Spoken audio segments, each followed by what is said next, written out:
दंडवत प्रणाम. तर आज आपण भगवद्गीतेतला पहिला अध्यायातला 32वा श्लोक बघणार आहोत. कधी कधी असा क्षण आला आहेत का की सगळं मिळूनही मनाला काहीच हवं वाटत नाही. आजचा हा श्लोक आपल्याला ह्याच गोष्टींवरती शिकवणार आहेत. तर चला तर व्हिडिओला सुरुवात करूया.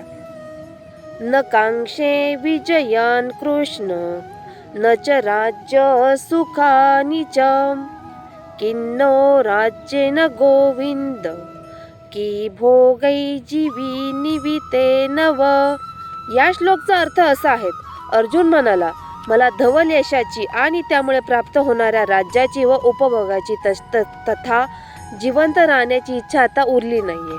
म्हणजेच अर्जुनाच्या समोर युद्ध होतं, पण त्याच्या मनात चाललेली लढाई जास्त मोठी होती. त्याला समजत नव्हतं, जिंकूनही जर आपली माणसं गमवायची असेल तर त्या विजयाचा काय अर्थ. कधी कधी आपणही सक्सेसच्या मागे धावताना मनाची शांतता हरवतो.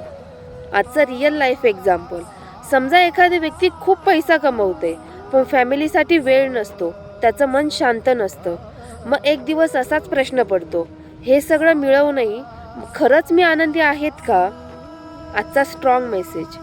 भगवद्गीता आपल्याला असं सांगते, फक्त पैसा, सक्सेस किंवा जिंकणं म्हणजे आनंदी नाहीये.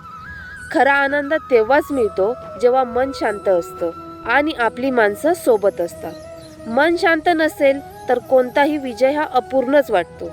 अशाच नवीन नवीन श्लोकसाठी माझा चॅनल सबस्क्राईब करा. दंडवत प्रणाम.